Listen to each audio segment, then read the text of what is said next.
All right, so I think we can get started now.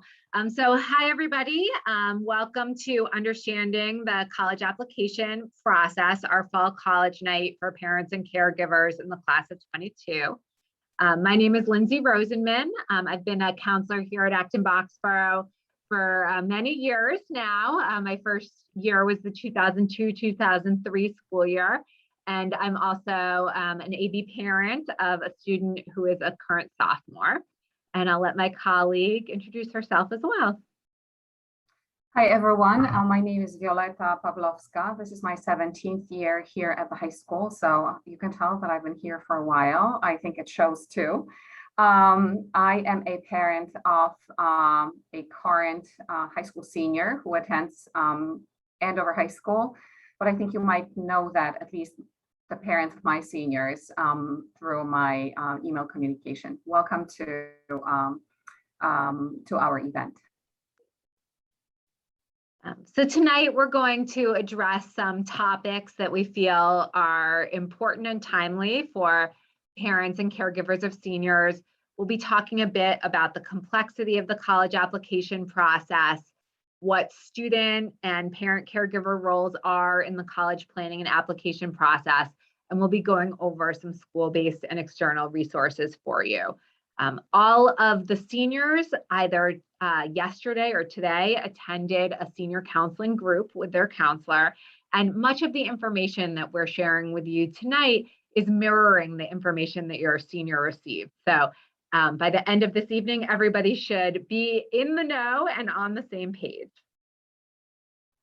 So I wanted to start with some of you may be familiar with something that's going around a bit on Instagram and Facebook, teenager pro tips.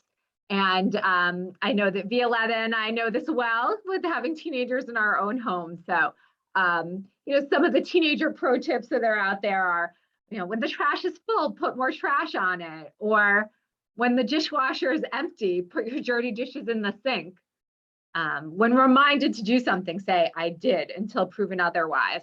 Know that sounds like my teenager for sure. When you start looking for something, yell, I can't find it. When a parent texts you a question, wait. And if asked to elaborate, just say good again.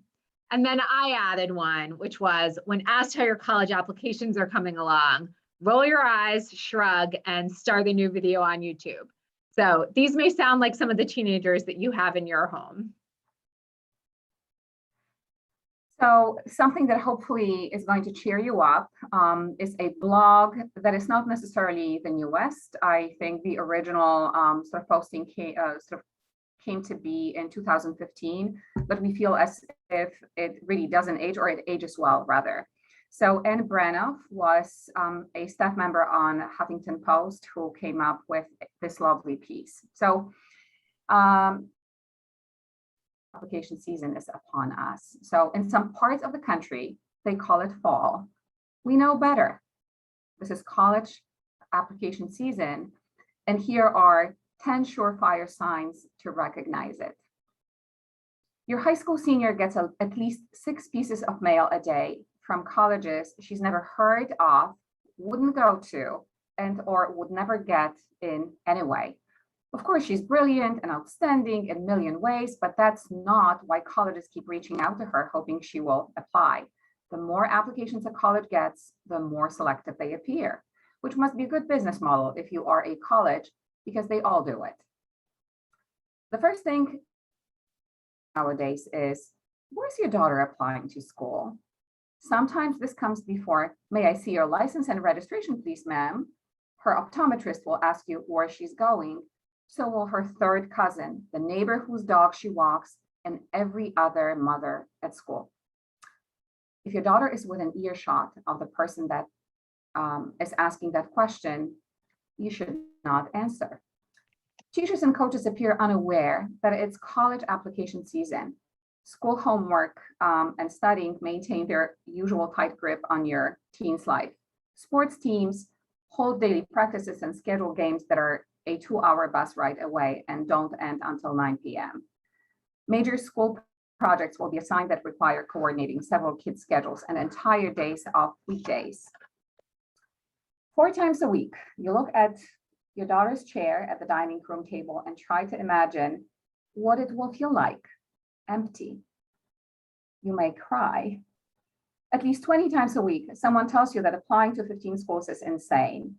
And you know it, but just want your kid to have options. The College Board and most counselors recommend applying to from 8 to 10 schools. You've stopped telling your daughter to clean up her room, figuring this will become her roommate's problem soon enough. This also makes you cry. You just delete emails from Travelzoo and Princess Cruises. They should maybe try you again in 4 years. By October 15th, all those expensive college coaches start to look like a bargain. You cry, albeit for a different reason. She knows when you've tried to sneak a peek at her application because you mess up the password and get locked out. Thank you so much, V. So we want to just start with a little light humor, because we know that this can be a difficult time for folks. So I think that V is going to continue now and talk a little bit about how that can be hard. Yes.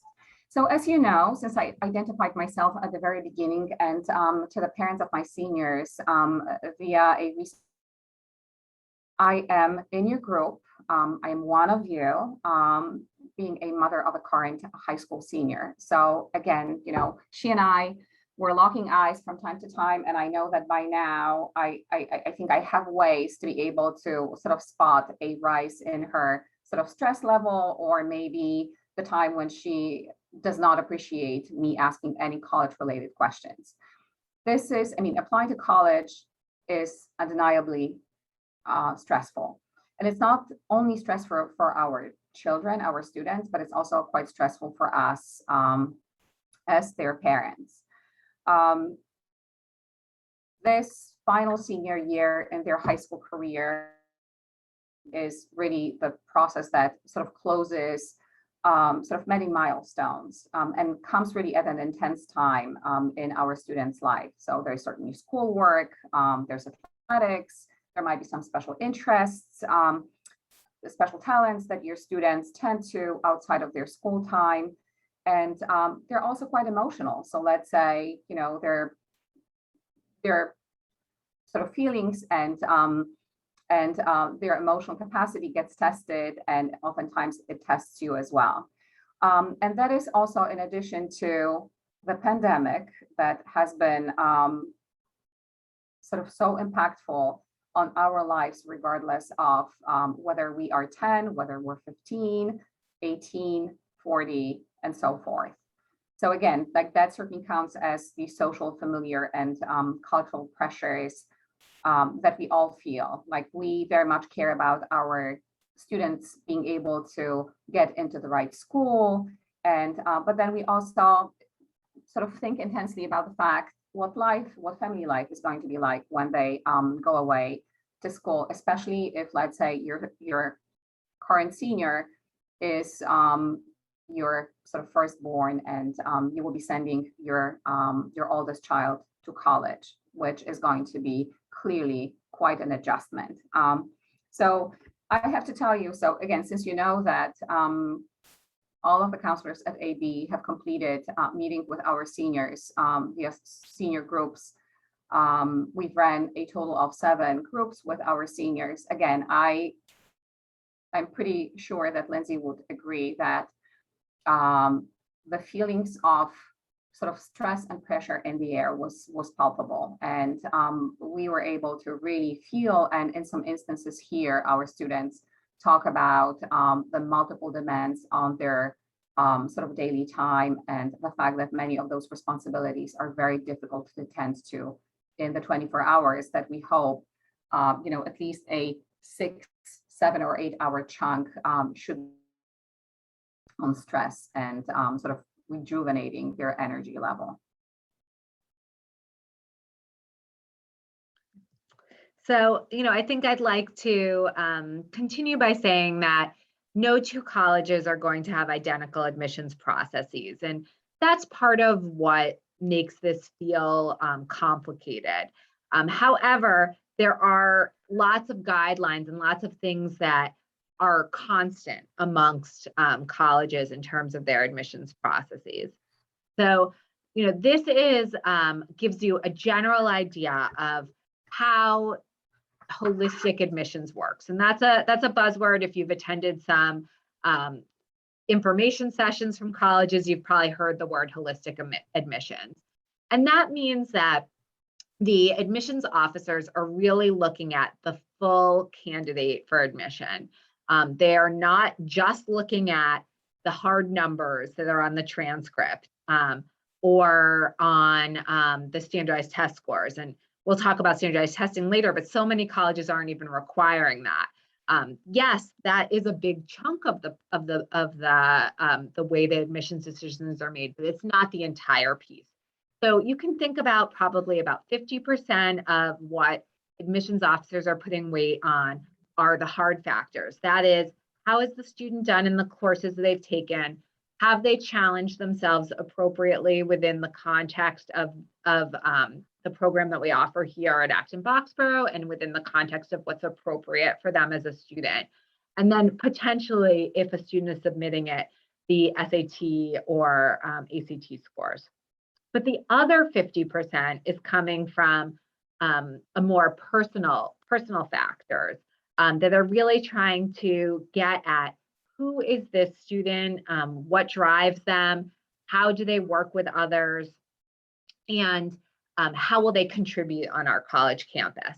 And that comes through the essays, both the main personal essay and any supplemental essays that students are writing, the recommendation letters that teachers and the school counselors are writing for students, how the students are presenting their extracurricular activities and how they spend their time.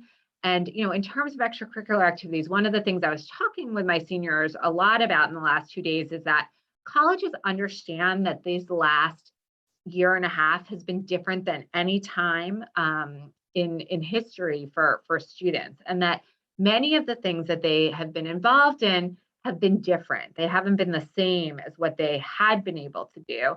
Maybe some things were missed, maybe some things were changed, but there were also a lot of opportunities. And I was encouraging students that if they had been developing hobbies during the pandemic, they taught themselves how to play guitar by watching YouTube videos, or they started a backyard garden, that those types of things are important to be reporting as extracurriculars as well, because for this class and the class before and really classes to come, they have had a different type of opportunity to expand upon the things in their life outside of the classroom.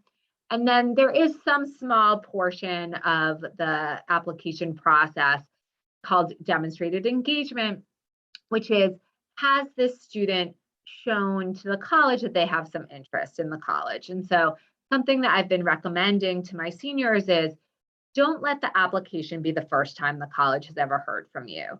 Attend an online info session. Come to the SCORE college visit, and we'll talk about those in a little bit, that will be available online for Acton-Boxborough students. Send an email that's a question that you have to the admissions office. Follow that college on social media. Show them that you have some interest and engagement. So you can see that in holistic admissions, there are a lot of different pieces that go into it. It's not just about grades and about SATs. So again, holistic review, broader range of factors. And some of the things that the colleges are looking at is, has this student taken rigorous courses that are appropriate for them, in terms of their own academic plan? Have there been any trends over the course of a student's academic career? Maybe they've been a student who has done better over time as they've improved their student skills. The colleges may be looking at test scores, SAT, ACT, SAT subject tests that had been taken prior to the College Board discontinuing subject tests, or maybe AP exams. Colleges want to understand how that student will operate in the classroom, and that's a lot about what the teacher recommendations are going to say. We talked a bit about the extracurricular activities or special talents or passion the student possesses. Want to mention the essays, and we'll talk more about the essays later in more detail, but that's an important piece of the holistic review. And then understanding special circumstances that have impacted a student, learning differences, illness, family or financial situation, and how perhaps, and students have the option to write about how the COVID-19 pandemic has impacted them as well. And talk a little bit about some myths that are out there. So I think one myth that's out there is that all colleges are highly selective. And that's just not true. There are over 2,000 four-year colleges in the United States. And you can see that if you're talking about colleges being highly selective, which means that they're accepting less than 25% of their applicants, that there are only 12 public universities in the country that are accepting less than 25% of applicants, and there are 65 private colleges that accept less than 25% of applicants, in comparison to almost close to 500 public universities and over 800 private universities that are accepting more than 50% of applicants. So I just wanted to share this so that you can see that not all colleges are highly selective. Maybe some of the colleges that friends and family talk about are, but there are many, lots of choices out there. So I'm just starting to see, just before I advance the slide, a few kind of questions coming into the Q&A or hands raised. And so please feel free to put the questions in as you come up with them, but we're going to hold off till the end to answer questions. And so, the other piece to share is that we want to think about the context of really how many spots are available in some of these highly selective colleges. So there are 38,000 high schools in the United States, which means that there are 38,000 students who are at the very top of their class. There are 38,000 students that are senior class president, but there's only 14,000 slots in the incoming freshman classes for the 7 Ivy League schools, and only 1,660 slots at Harvard. So we can see we have, many wonderfully qualified candidates that are out there in this country, but there just aren't enough slots for them in these highly selective universities. I want to talk a little bit about some of the highlights from last year's graduating class. Last year, our seniors filed applications, 4,103 applications, which averaged out to 10.1 per student, which was very consistent with the year before, where students applied to 10.3 colleges. And as a department, we do recommend that students apply to between 8 and 12 colleges. Last year, our senior class applied to 380 different colleges and universities. Our seniors, 85% of the senior class applied via some early admissions plan, whether that was early decision, early action, or priority admissions. And I'll talk a little bit in a few minutes about what those different plans mean. Outside of New England, the two most frequently applied to schools were University of Michigan and University of Maryland. And University of Maryland was the most frequently attended school outside of New England. 56% of last year's senior class chose to attend a school in New England, and 36% attended a school in Massachusetts.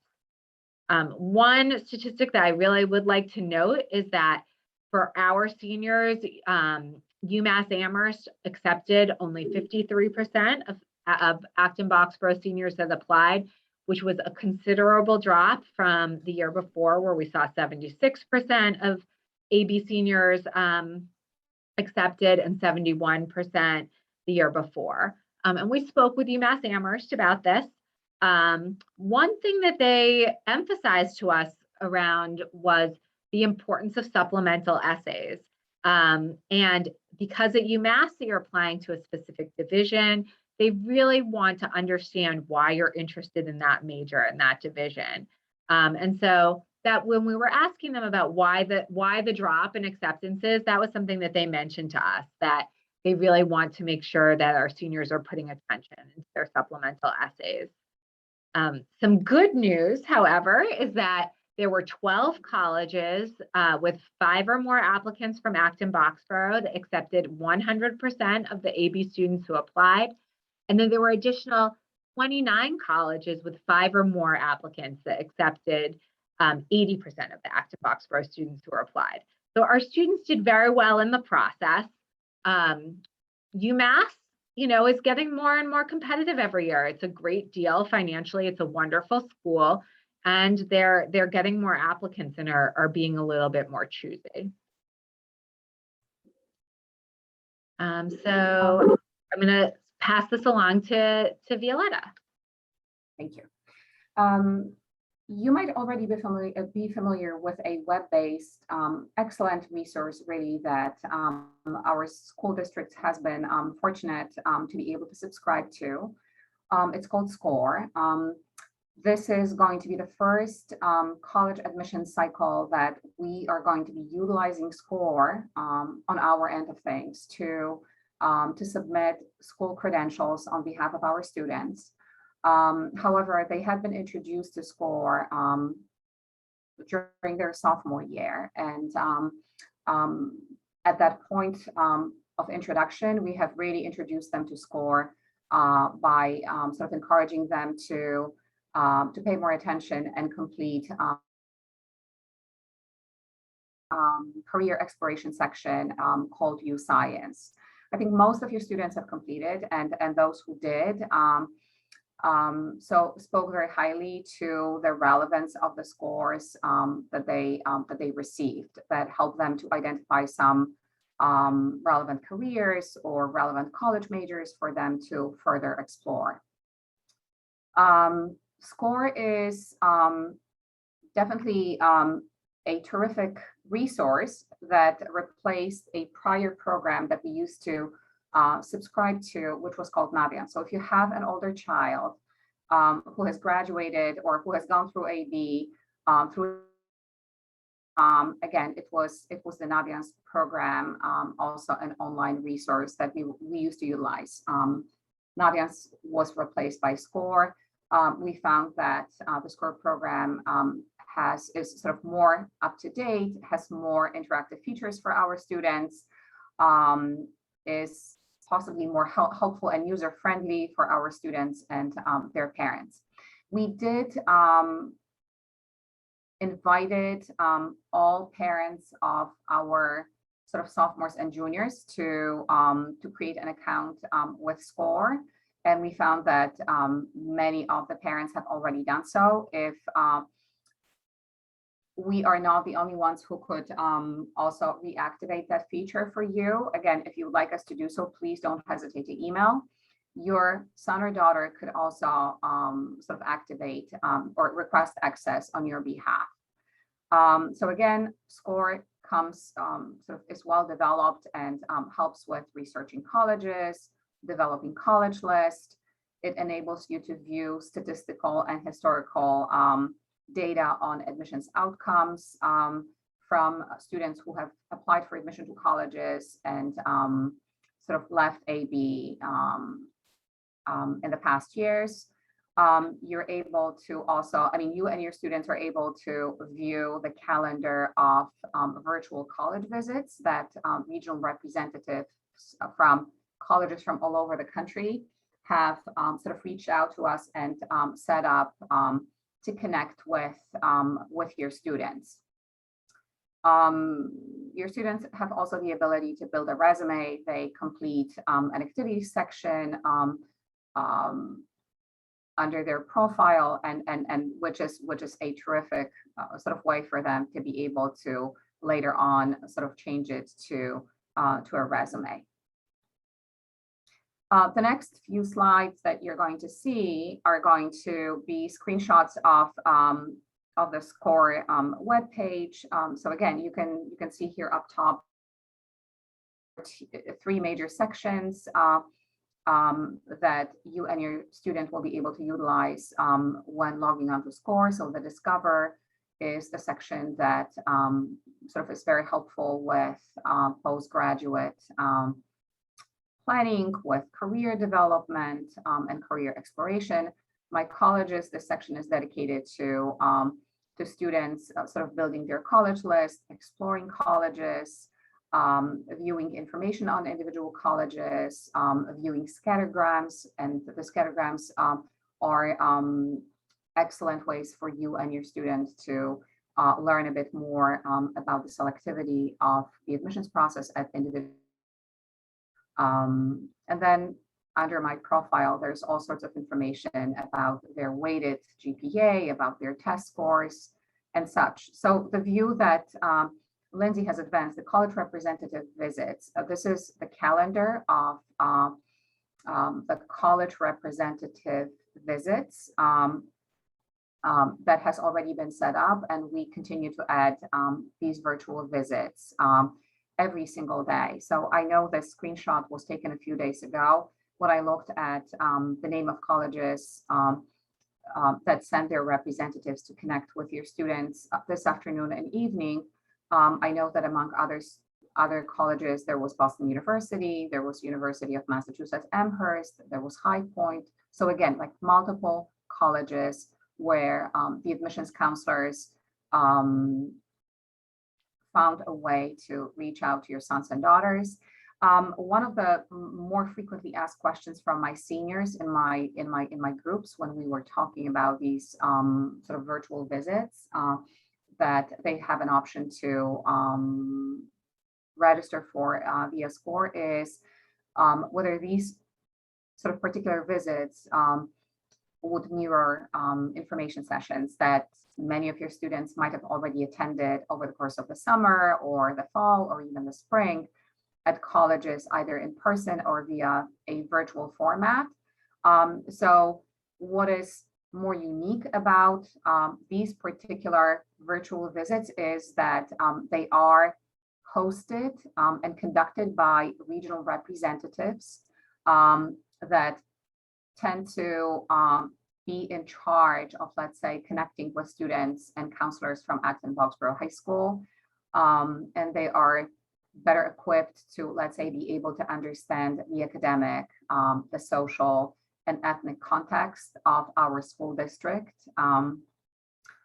These oftentimes would be the admissions representatives that your son or daughter could reach out to with a question regarding their application. So again, these types of meetings, they are not your typical information sessions, but rather an attempt, or maybe not an attempt, but let's say a way for these regional representatives to answer any questions that might be relevant to AB students. So we have encouraged our students to take advantage of these visits. The next few slides that are going to follow are going to show you one of the features that you and your students have access to. So let's say these scattergrams, so that really admissions data from prior admissions cycles. And so each one of the points on the scattergram, of course, is one of our past students at Acton-Boxborough who sought out admission to a particular college whose scattergram you are viewing. So of course, when you're looking at the legend, the green sort of dots indicate students who applied for admission to a specific college and were accepted. The pink triangles not accepted, blue circles waitlisted, and yellow circles deferred students. So here you also see that your students could view these scattergrams regardless of whether they have completed an ACT exam or an SAT exam. All of our students received a copy of their transcripts with the most up-to-date weighted GPA. And we do post students' weighted GPAs in SCORE. So let's say when your son or daughter accesses the scattergrams via SCORE, they're able to see how their ACT or SAT scores, along with their weighted GPA, how they position them on the scattergram in reference to these other students, sort of past students from AB who applied for admission to a specific college that you view. So here, again, you would be able to see where, let's say, like the middle 50% of SATs or ACTs and GPAs of accepted students to University of Maryland, one of the colleges that our students apply to in large numbers fall. The Brown University scattergrams, we picked it because we wanted to show you how a highly selective or elite college's admissions process would look like. So again, this is one of, I don't believe that I'm telling you anything new, but again, Brown University sort of accepted less than 5% of students in the class of 2021, sort of nationwide. So again, one of the most selected in the world, I would say. So again, I think that scattergrams is sort of pretty telling. We have one more scattergram for you. This one is from for one of our University of Massachusetts school systems, so UMass Lowell. Again, although UMass Lowell sort of became more selective and it has continued to become more selective, but again, it continues to be a rather, I would say, a safety option for, let's say, an averagely performing Acton-Foxborough student. And I'm just going to jump in because we had two parents ask about whether this data is self-reported and how much of the data do we get. And so one thing I will say is that we work very hard to chase down the seniors at the end of the school year to get as much data as we possibly can from them. We go to their English classes. We hold their prom tickets until they report the data for us. We make sure we get them. We go find them when they're taking AP exams. We really make sure that we connect with every single senior to get as much of the data as they can share with us. And occasionally we have a student who says, I don't remember this one decision what came in, but the kids are really good about sharing the data. So is the data 100% complete? No, maybe 98% complete, I would say. I will say that with the class of 2020, we had a little bit more difficulty with getting our data because of not being here, not being able to physically hand a piece of paper to the student and ask them to comment on the admissions decisions.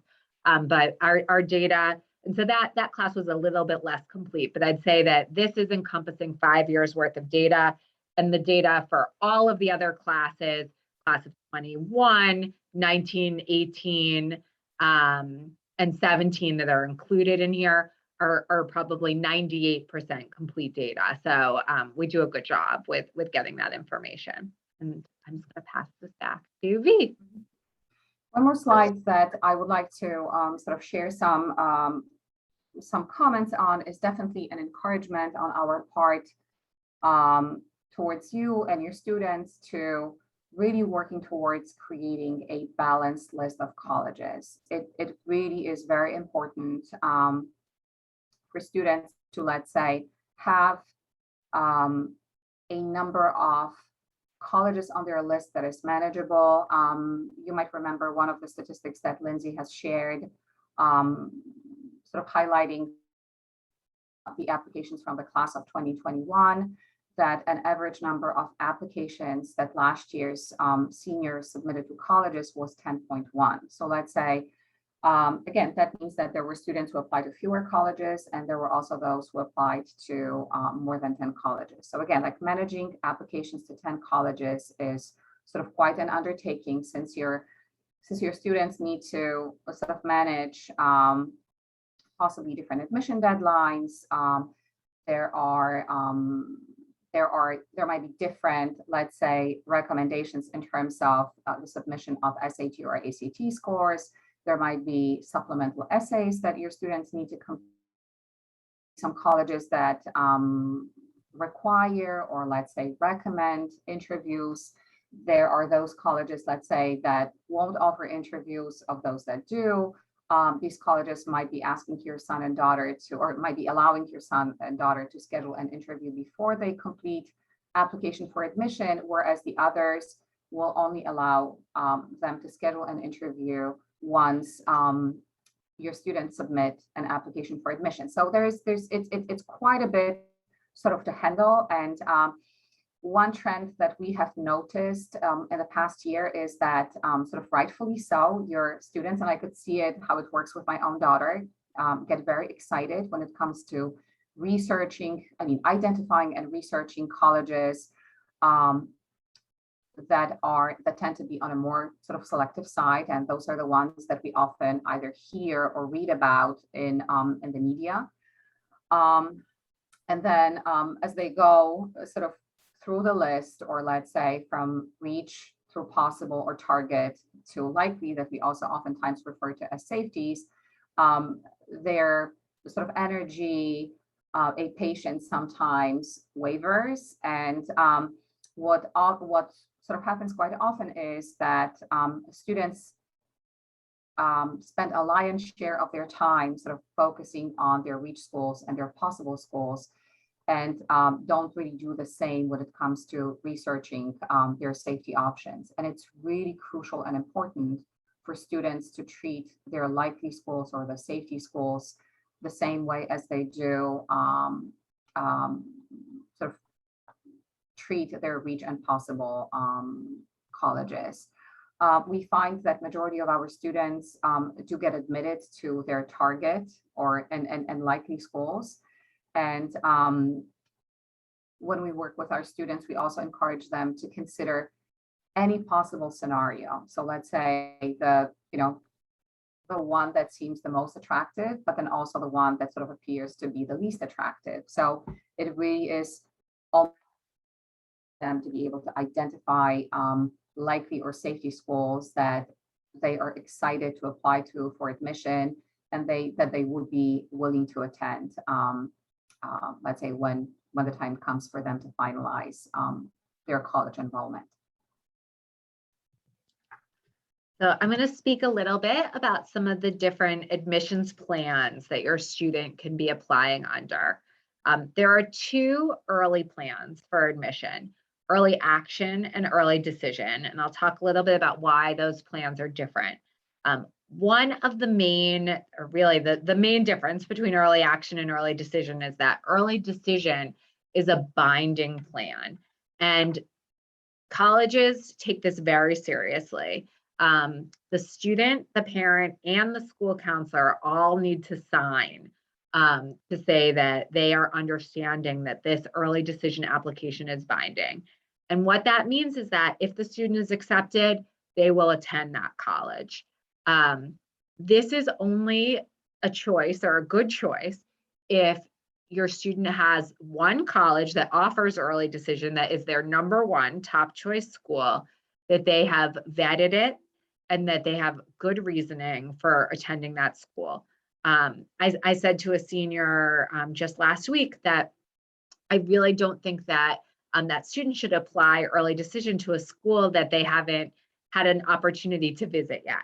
Because how would they know without seeing the campus that that was absolutely the place that they wanted to be? So you really want to make sure that if you're applying early decision to a school that you've really looked into it. Because if you're accepted, that's where you're going to go.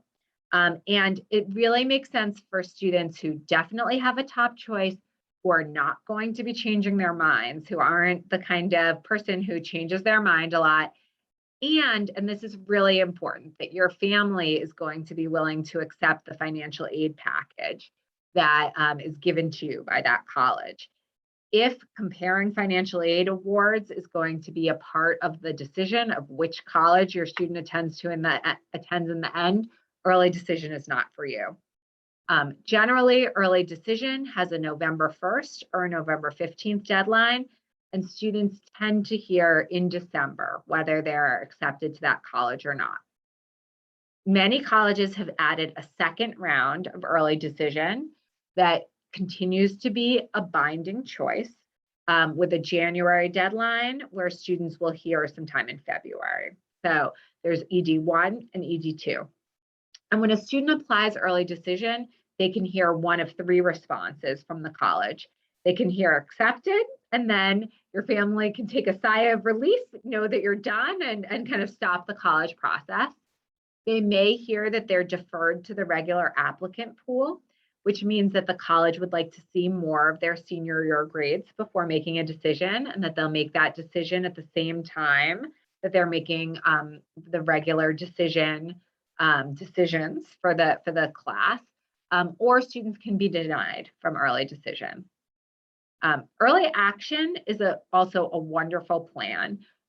In early action, students submit their applications early, generally November 1st or November 15th, sometimes December 1st. Few colleges have an October 15th deadline, very few. This is a non-binding plan. This means that the student can submit their application early and hear early, sometimes in December, sometimes in January. There are a few colleges that have a plan called restrictive early action. And what that essentially says is if you're applying to our school early action, you cannot apply to a school early decision. This is a very small select number of schools that has restrictive early action. And kind of looking at this is why it's important to also be looking at colleges' individual websites to understand their plan, to know, if the school has early action or early decision. Again, some colleges are having a second early action round where students can sort of hear more quickly, and the outcomes can be the same: acceptance, deferral to the regular applicant pool, or denial. And so, as I had mentioned before, we have about 85% of our students applying to at least one college under an early action or early decision plan. There are also the regular decision plan, and that's a great plan that makes sense for a lot of students. That's when the college is admitting most of their class. Generally, the deadlines are either January 1st, January 15th, February 1st, a little more in the winter. And then students will hear usually by March, sometime in March, whether they're accepted to that college, denied from that college, or put on the waiting list. And what the waiting list means is that if once the college knows what their yield is, when they know how many of the students that they've offered acceptance to are attending, if they find that they still have some open spots in their class, they would then go to the waiting list and give more offers of admission. Some colleges have a rolling admission plan, which means sort of first come, first serve, that as applications come in and applications are complete, then decisions will be rendered. And so some students who are applying to a school with a rolling admissions plan, once all of the materials are received, they may receive their decision, in anywhere from 2 to 6 weeks. I would say seems to be the average. And again, if students are applying rolling admission, they may be accepted, they may be denied from the college, or they may be put on the waiting list. So these are some of the words that you might be hearing, early action, early decision, regular decision, rolling, when it comes to different admission plans. And a lot of this is about what's right for your family and your student. So, considering things like, do we want to be comparing financial aid packages? Does my student want all of their senior year grades, or really their first and second quarter year of senior year grades, to be strongly considered in the process? If so, maybe doing a regular decision plan makes more sense.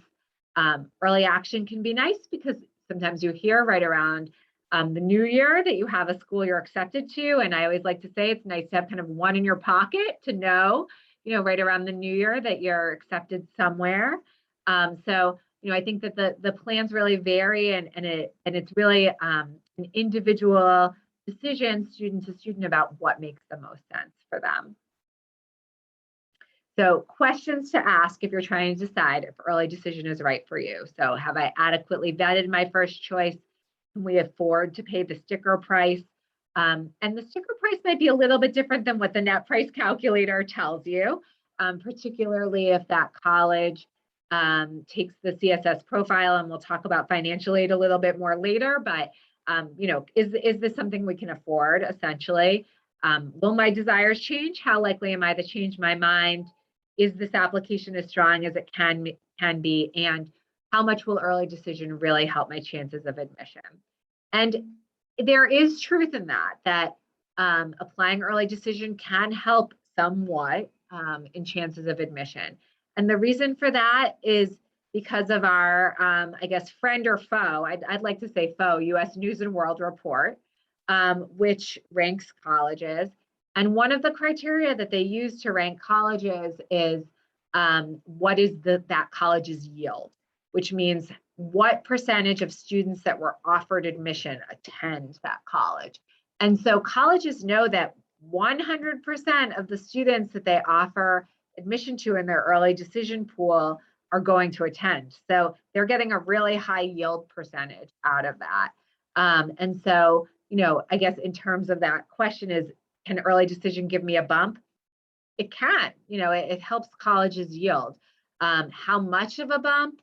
Maybe not a significant bump, particularly if having more of your senior year grades considered can be helpful for you in the admissions process. So certainly, we can help students take a close look at the data to better understand what type of bump they might receive from early decision. But it's really for your top choice that you absolutely love with your heart. And I'm going to pass this along to Violetta. And V, I think you're muted. Thank you. Just because I was typing furiously, I was hoping for the viewers not to hear me do so, and that's why, again, then in fervor of things, I forgot to unmute. So I have seen quite a few questions regarding the test optional. I'm very sort of happy to speak to it. So as you probably know already, that due to the pandemic and the challenges, especially last year, definitely more so than for this year's seniors, many students had a very challenging time or were not able to sign up and sit in for the standardized testing. So whether it be SAT or ACT test last year. Some of those challenges have continued throughout sort of this admission cycle. And so last year, there were sort of nearly each and every college in the United States, with exception to colleges in Florida and service academies, decided to adopt a test optional policy. There were some sort of variations of that. There were colleges that were sort of purely test optional. There were those that were test flexible. So again, where students were able to submit scores of AP exams or some other sort of tests in lieu of the SAT or ACT. And there was a small group of colleges that became test blind. So again, like they would not review a test score, even if they were to, let's say, if students were to report their test scores. Again, this is a small group. We're not there yet, but maybe in the future we will be. So this year, again, I mean, during this application season for the class of 2022, over 1,700 of nearly 2,000 four-year colleges in the United States have sort of invoked a test optional policy. The colleges have been really dedicated to sort of reassuring students and parents that when they sort of announce that they have test optional policy, that they truly adhere to their promise to sort of students' chances in the application process if the students were to choose to take advantage of the test optional policy. So many in one of the questions that I responded to, again, based off of the information that we sort of continuously tune into via counselors events, when we connect with admissions counselors at colleges, it seems as if, so let's say when it comes to class of 2021, sort of nationwide, sort of between 40 and 60% of applicants decided to take advantage of the test optional policy. And colleges usually would state that between 40 to 50% of accepted students came from those who took advantage of the test optional policy. So I have attended some counselors events from colleges where college admissions counselors would sort of in reassuring counselors and then parents sometimes, like at the sessions that I attended with my daughter this summer, as a parent, they would sort of like very sort of intensely reassure the audience that when they commit to being test optional, they truly are test optional. And so I also would like to sort of pass that reassurance onto you and reassure you that your son or daughter is not going to be at a disadvantage if they were to take advantage of the test optional policy.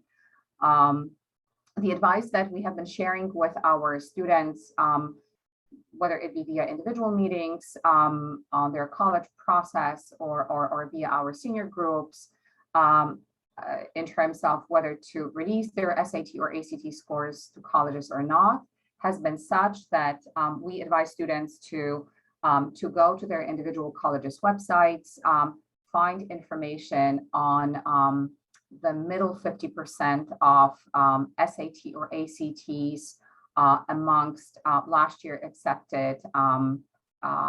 accepted students group, and if their SAT or ACT score sort of exceeds that 50% range or falls inside that 50% range, that then they can safely release their SAT or ACT scores to or self-report their test scores. However, if their SAT or ACT score sort of falls under the 50%, it may not be advantageous for them to release their test scores. And this is the advice that the admissions counselors from sort of very many colleges have been passing on to onto us.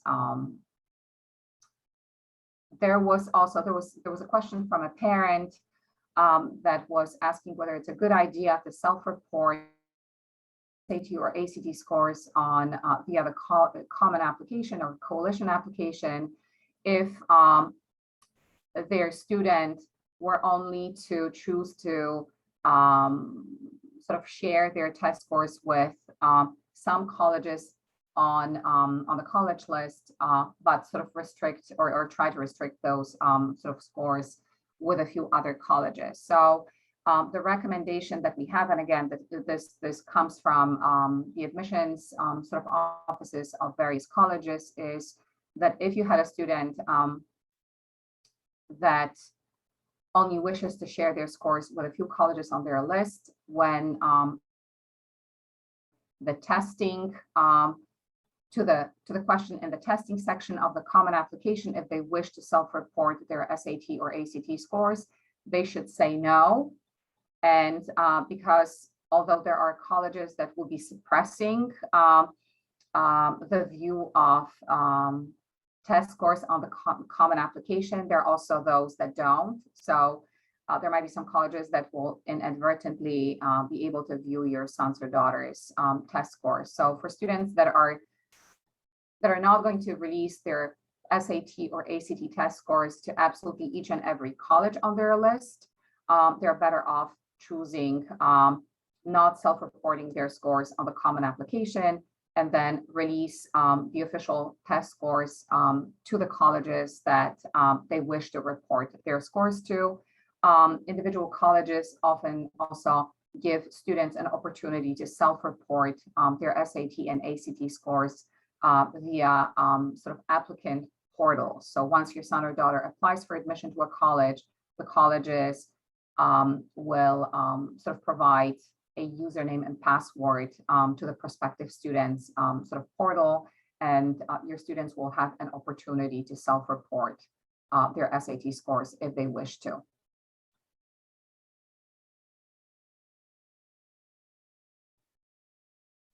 So I'm going to talk a little bit about the college essay.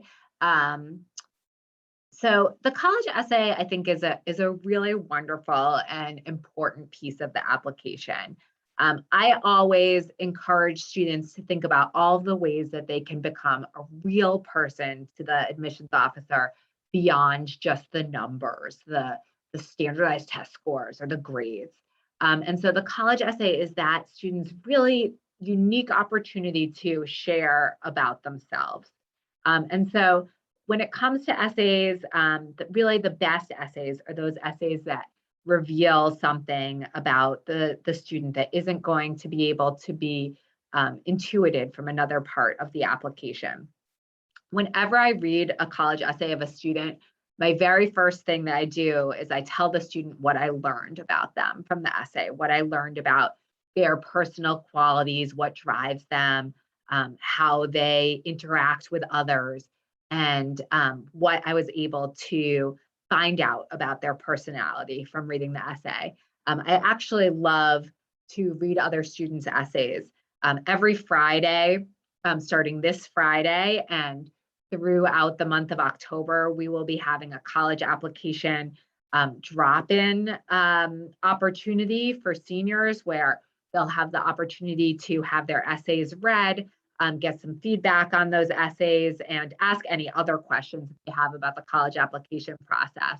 That drop-in is going to happen in room 115 North in the high school during all the lunch periods. So again, starting this Friday and every Friday throughout until the end of October. And one of the things that I love about that time and being a part of that college application drop-in that we do every fall is that I get to read essays from students I don't know because they've dropped in and I'm the counselor staffing it at that point. And I really get to learn about who they are. And so, generally a slice of life story that tells the admissions officers about your personal qualities, that illustrates those personal qualities, is the best type of essay for the main college essay. There are also supplemental college essays that are a part of the essay process. Some colleges have an extra supplemental essay, some do not. These supplemental essays tend to ask questions about either what the student is interested in studying or what makes that college a good match for the student. What is it that excites the student about that college? And it's really important for these supplemental essays that students are doing their research. I told my seniors today that if Boston University asks you, why are you interested in BU? And your answer is because BU is in Boston, then the BU admissions officers may be wondering, well, why aren't you applying to Suffolk or Northeastern or Emerson College? Those are all in Boston too. And so really we encourage students to dig deep into the information that they've learned about a college. And if the question is asking why us, to really answer what makes that college a great match for you as a student and how you're going to be contributing and what's exciting for you on that campus that's specific to that college. So that's information that can be learned from the college rep visits, perhaps learned if you had done a tour or in person or online, or an information session in person or online. Lots of wonderful information on colleges' websites or on colleges' social media. If find out, why are you applying to this school? Beyond just it's located in an area that makes sense for me. And Viola is going to talk a bit about student responsibilities. Oh, you're muted, V. Again, so here I would like to take an opportunity to sort of recognize that although your students are certainly the ones that are doing the heaviest lifting, but again, you and us are on their team as well, and we all have abilities that are quite important. Lindsay is going to sort of talk about the support and encouragement that you have been sort of providing. I mean, the importance of the parental support and we're sure that you're all doing so. However, this is a very stressful time. So I just know, I know this about myself, that I've had times when I might have come across to my high school senior as not necessarily very supportive by, let's say, sort of asking questions at a time that during the time when she was very busy, and there might have been some conflicting sort of activities or demands on her time, and that I wasn't aware of it. I mean, she knows that I mean well, and I'm sure that that's the case with your students as well. But again, it's just our support is also sort of us as counselors, but then also us as parents, because I sort of wear two hats at the same time at this point. So again, I know where you're coming from. So when it comes to students' responsibilities, we have gone through the list of those with our students in the senior groups. We have also put together a senior college year checklist. We are going to share this PowerPoint presentation with you in a day or so. So you will be able to access links that are embedded in this PowerPoint presentation. I hope you'll find the senior college checklist helpful. It's very detailed, and we hope that it will sort of de-stress you in the process, as you will be able to sort of have pointed questions for your senior, or again, maybe you yourself are going to be aware of where your senior is at in terms of sort of progressing through that list. So we first and foremost encourage our students to have a regular communication with us. We met with them in a small group format yesterday and today, and went on, but really from the beginning of this academic year, we have been meeting with our students individually. That is the most appropriate format for our meetings, because again, different students might be at different points in their college planning and application process. And again, in a group format, it's appropriate for us to talk about some sort of general topics, but again, it would not be appropriate to discuss individual students' progress. Again, hopefully take advantage of the senior college year checklist. Again, managing SCORE. So let's say that helps you to organize the college search. Your students were asked to request teachers' recommendation letters via SCORE by the end of the junior year. And I think, as far as I know, sort of all of them or nearly all of them have done it. If they haven't, this is something that we are happy to assist them, or they can do at their own time from home. FERPA is a term that you might already know about. If you don't, it sort of stands for and I always, whenever there are presentations and I'm on screen, that I sort of, hesitate, even though I sort of like recited what it stands for during my senior groups. It stands for Family Educational Rights and Privacy Act. And this is an important law that protects the sharing of personal and school information that sort of takes place when your students apply for admission to colleges, and we, as the third party, release their school records, being an academic transcript, teachers' recommendation letters, counselor recommendation letter, school profile, secondary school report, and then a bit later on, your students' Q1 and Q2 grades. Again, please review calendar of virtual college visits, or encourage your son or daughter to do so, and then help them manage the sign-ins. The completion of student response form was something that we ask our students to have done by the end of their junior year. If there's a student that hasn't done it, certainly there's still an opportunity for them to do so. In SCORE, you will also find, or it might have already found and completed, the parent response form. We appreciate the feedback that your student provides and you provide. We find your feedback and your advocating on your students' behalf very helpful. Sometimes, or actually quite often, parents talk about let's say, some extenuating circumstances that might have occurred in your student's life. Important for us to know, because we might, let's say, be able to sort of provide some more information via counselor's recommendation letters, of course, with your permission. Completing online applications. Common Application is, has been a take, or sort of an attempt to create a universal college application that has succeeded in the most part. There are more than 900 colleges that accept Common Application. There's also Coalition Application. Some colleges have their own applications.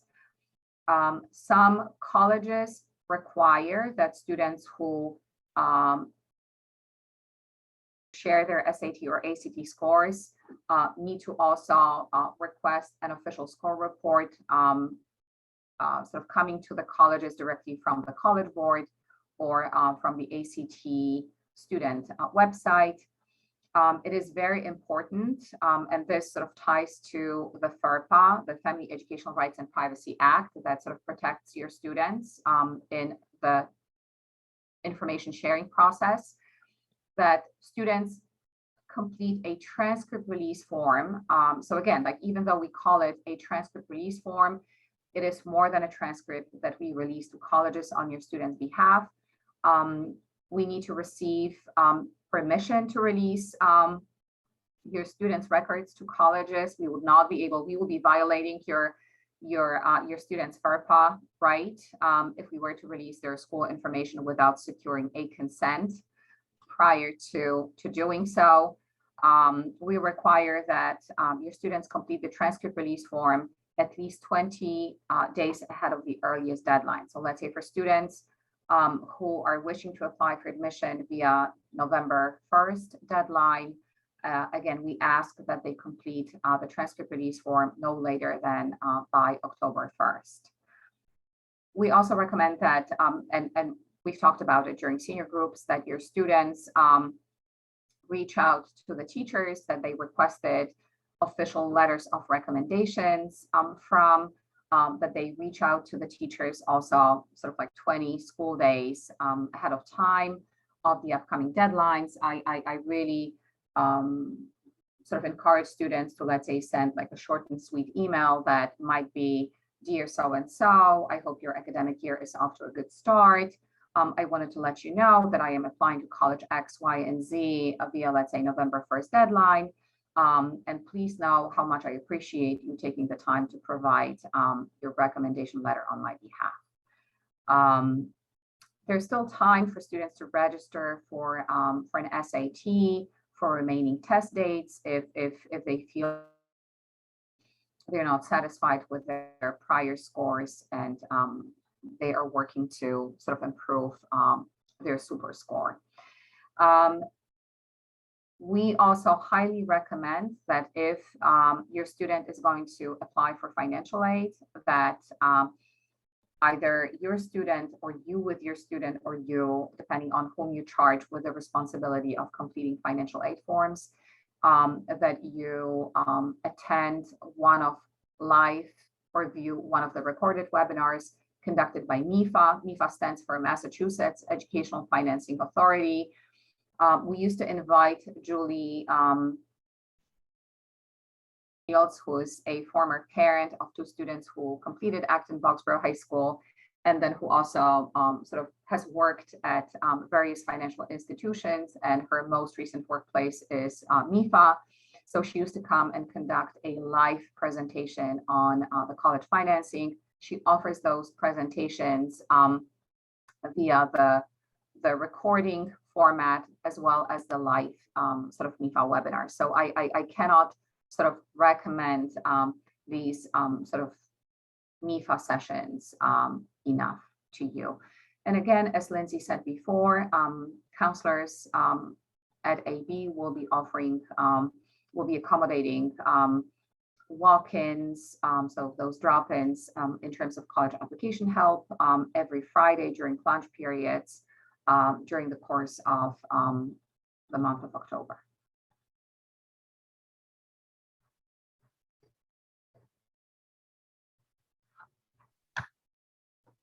I think I will also. You want to keep talking that. about this? Yeah, I think you spoke about a bunch of these things already. This is, yeah, some information about the transcript release form. There is a payment due of $4 per college transcript processing fee that can be paid on the school funds account or by check. I do want to mention around this fee and other fees, including the application fee, that if these fees are a burden, a financial burden to your family because of financial circumstances, to please make sure that your student reaches out to their counselor to discuss options for fee waivers, both for the transcript release fees and for the college application fees. I think we went over this information about what the transcript release form sends. Again, the first and second term grades will be sent to all school students applied to automatically. No need to send out another transcript release form for grades that are happening later in the year. And the teacher and counselor recommendation letters are released with the transcript. So I'm going to speak about some of the different pieces in the Common Application.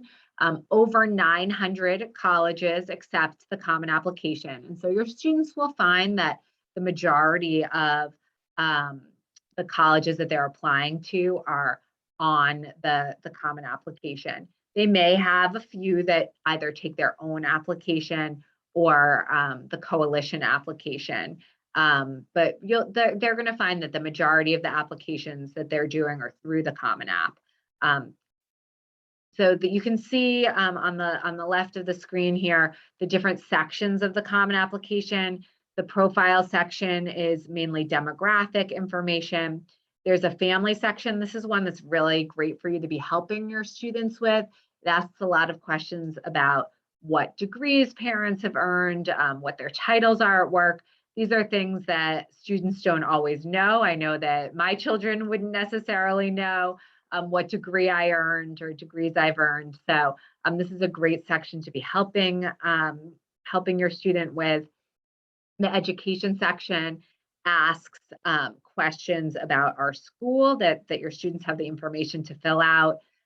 Testing is the section that the students would be putting in their standardized test scores into. Activities, where naturally where they would be listing their activities, and writing is for the essays. And then finally, some colleges ask that the students essentially transcribe their transcripts into the courses and grades section, which means entering the year-end grades in the courses that students have taken. So those are the main parts of the Common Application. And then what we ask students to do is add the colleges that they are applying to into My Colleges, into the My Colleges section. And you'll see here that in the My Colleges section, there's actually always additional questions that the student will be answering. Those are often questions about what their first or second choice major are, what type of contacts that they might have had with the college, if they had family members attend that college, will they be planning to live on campus, questions of that nature. We touched on the recommenders and FERPA section. This only needs to be filled out once for one college that's listed under My Colleges, and then it translates for all of the colleges that the recommenders and FERPA section is filled out. Again, that's asking students about whether they're waiving their FERPA rights, and for the students to add the names of their recommenders. And then this is also the spot where students are actually submitting their application. So students submit their application individually for each college. And that's how students can decide if they want to include the testing information for some colleges and not others. You'll see that this college, Amherst College, also includes a writing supplement. About half of the colleges on the Common Application have a writing supplement. There may be additional questions for written answers. Sometimes colleges are a little, I don't know, it's a little sneaky, and the writing supplement questions kind of fall into the regular questions area.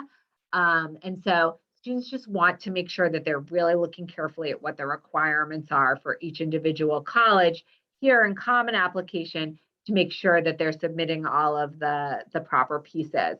And supplements are submitted separately from the application itself. So just if there is a writing supplement that's an extra question, the student has to submit once just for the Common Application and the question section, and then again for the writing supplement. A little COVID-related advice around the Common Application. There is an optional question on the Common Application asking about how COVID has impacted you. And this is absolutely an optional question. And we are certainly encouraging students to answer that question if the pandemic has had significant impact on the student or the family. Perhaps there was some loss, whether it was loss of a person in the student's life, loss of a job that a family member had, families lost their homes, various things. Losing your spring baseball season in sophomore year might not be something that's worth writing about in this COVID question. Really, we want to think about what were the significant impacts. Another significant impact could be that hybrid or remote learning didn't really gel very well with your student, and they might want to write about that. Colleges know that students have not been able to participate in all of their traditional activities. So, what we're saying to students is sort of check your privilege when you're thinking about this COVID question. Some other advice relating to COVID is that because so many colleges, 1,400, have become test optional due to the pandemic, really, that has prompted this. And it seems like it may be here to stay. I guess we'll see as the years go on. But that essays have become more important than ever. And so really focusing more time and energy into writing memorable essays that are written in that student's authentic voice, and continuing to put focus into the schoolwork is much more important in this pandemic era than standardized testing. And Violetta is going to talk about financial aid. Yes, and this is something that I asked Lindsay to possibly be able to speak about, because I feel sort of quite passionate about the financial side of paying for college. For those of you who are born outside of the United States, and I certainly belong to that group, again, we know that the application processes and financing college looks quite different from what it is that you might have encountered here. College education is not as expensive and it takes your shirt off, whereas here I feel as if with college costs of sort of in the upwards of $70,000 and $80,000, that is no small expense that a family will need to contribute to towards their students' education. So what I would like to urge you is that if you haven't had a conversation with your son or daughter about financing college, that this is something that it will be a good idea for you to do. I also urged my students yesterday and today in my senior groups to nudge their parents to, let's say, to sort of sit down and take up this topic. Especially that, again, it is no small cost. Quite often, this is one of the two largest expenses that an average family would make during their lifetime, next to a home purchase. You could be driving a super nice car, let's say for $70,000 or $80,000 every single year in the next 4 years. Let's say if you were to sort of allocate the money that you might be spending towards paying for a private college sort of in the next year. So it is also very important to, let's say, so again, having a conversation with your son or daughter so they're aware as to whether they are very fortunate to, let's say, for their parents to have saved up enough money or to be able to afford any college regardless of the price tag.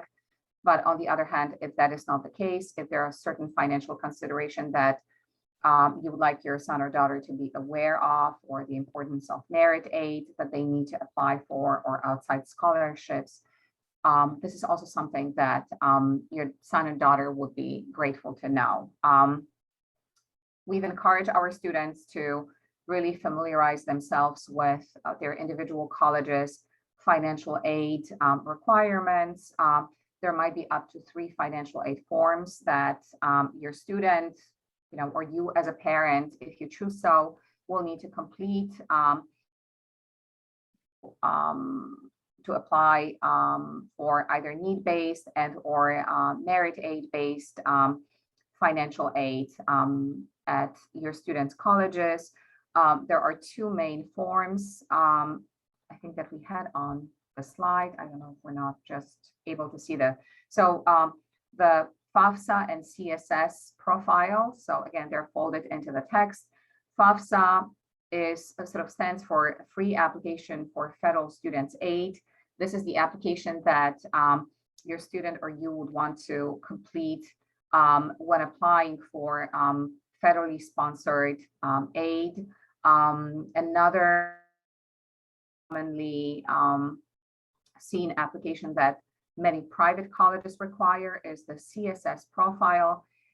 You can find it on the College Board website. CSS stands for College Scholarship Service. Both of these applications, FAFSA and CSS profile, are going to be available on October 1st. For those of your students who are applying for admission to colleges via early application deadlines, usually colleges also ask that these applications be submitted, completed and submitted by the deadline. There could be an additional application form that might be college's own that they might be asking for in addition to, let's say, FAFSA or FAFSA and with some colleges CSS profile. So again, like, you really need to ask your student or sort of provide help to your student in again becoming knowledgeable about your students' individual colleges financial aid requirements.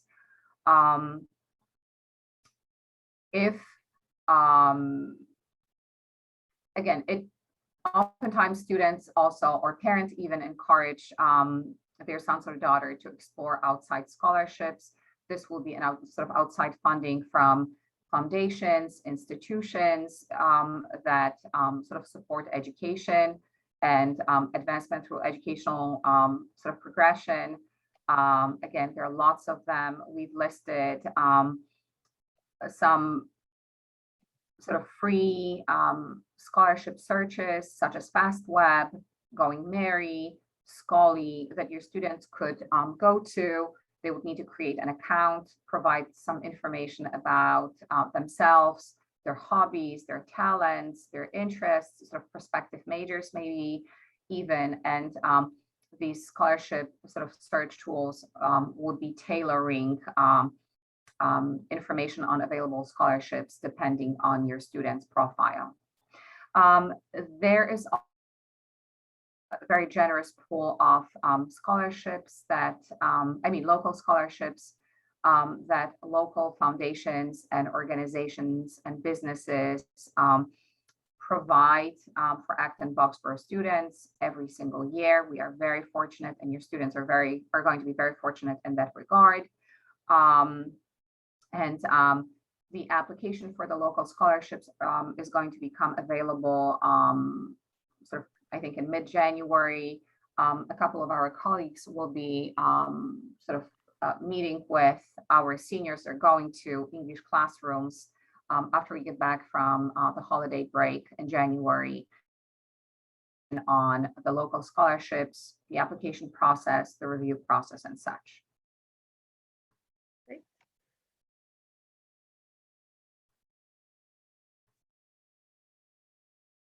So I just wanted to emphasize that it's really important, and we're going to talk a little bit about the parent responsibilities and the parent role to be wrapping up the presentation, and then we'll address your questions that we haven't been able to answer in the Q&A as we've been going.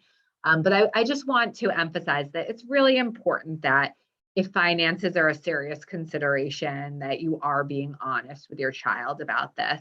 and that you're setting the expectations to avoid disappointment down the line. It's always hard when students have that dream school and they're accepted to it and the finances just don't come through. And so it's very important that if finances are a major consideration for your family, that you are continuing to have this really open and honest conversation with your child about it. So when it comes to what can some of the things that parents and caregivers be doing to support their children, I'm going to make these suggestions that you're really listening to what your students are saying, that you should be involved, but also know when to step back, that these are young adults and we want these young adults to be owning this process. Please allow your child to showcase his or her strengths throughout the application process and also appreciate his or her limitations. Asking your child to apply to 10 schools that are really far reach according to your students' grades and standardized test scores is not going to necessarily result in a happy high school senior come March. So really appreciating what your child's own strengths and limitations are in the process. This one, nudge sporadically, don't nag frequently. I think that's really an important one. One suggestion that I gave to my students yesterday and today was that they set up one weekly meeting with their parents to talk about the college process.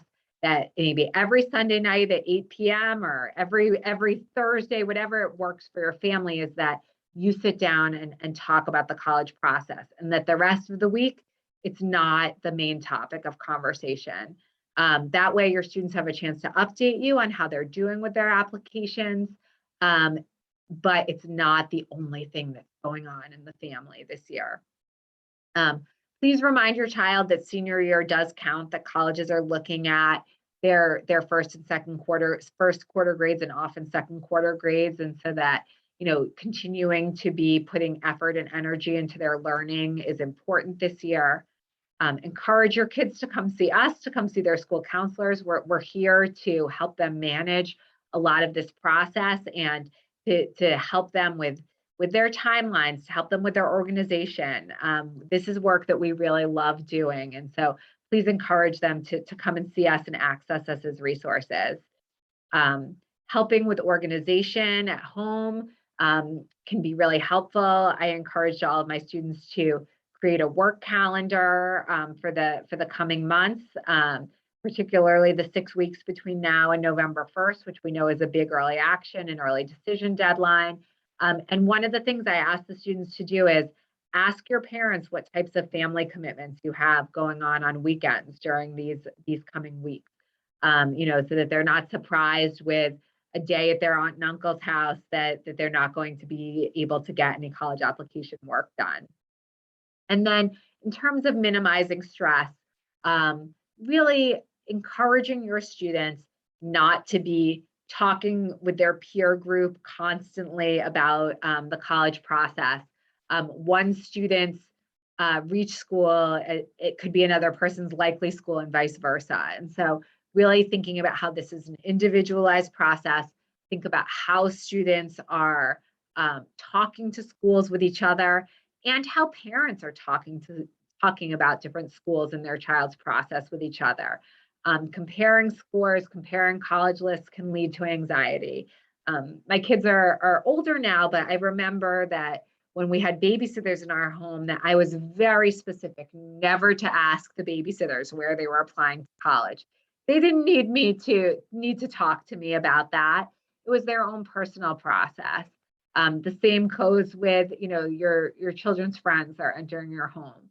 The less chatter there is about this, and the more students are able to keep it a personal process, the less stress and anxiety they're going to feel. And we know that your students are going to succeed, that they're going to be launched, and that they're going to all end up with wonderful choices.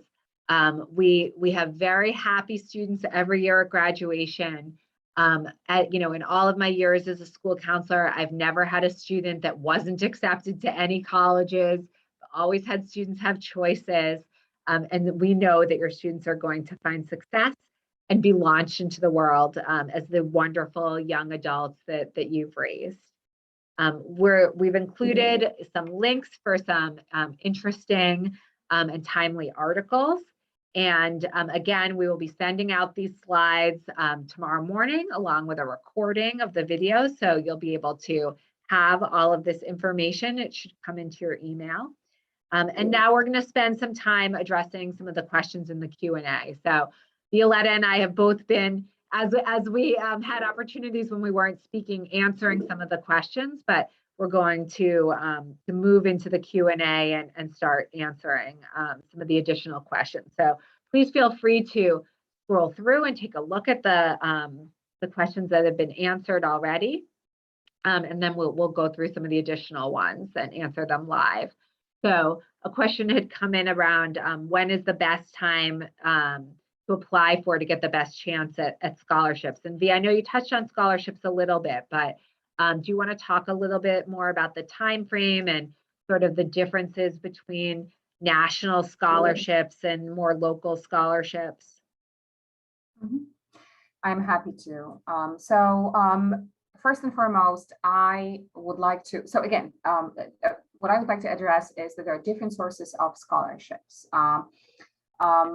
There are scholarships that are offered by colleges to prospective students that are seeking admission at these colleges. So again, once again, I would like to very much encourage you and your students to sort of explore financial aid sort of section on your on the individual college's website. So let's say when your son and daughter is sort of working towards finalizing the college list or is able to identify, let's say, several colleges that they definitely want to apply for admission to, it would be important for them to not only view the admissions requirements, but then also sort of financial aid information. So to find out what are the application form, but to also find out if these individual colleges offer only need-based aid or maybe need-based and also merit aid-based,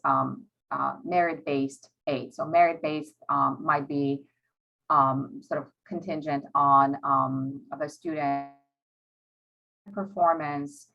Some might be sort of tied to the test scores. However, at this time,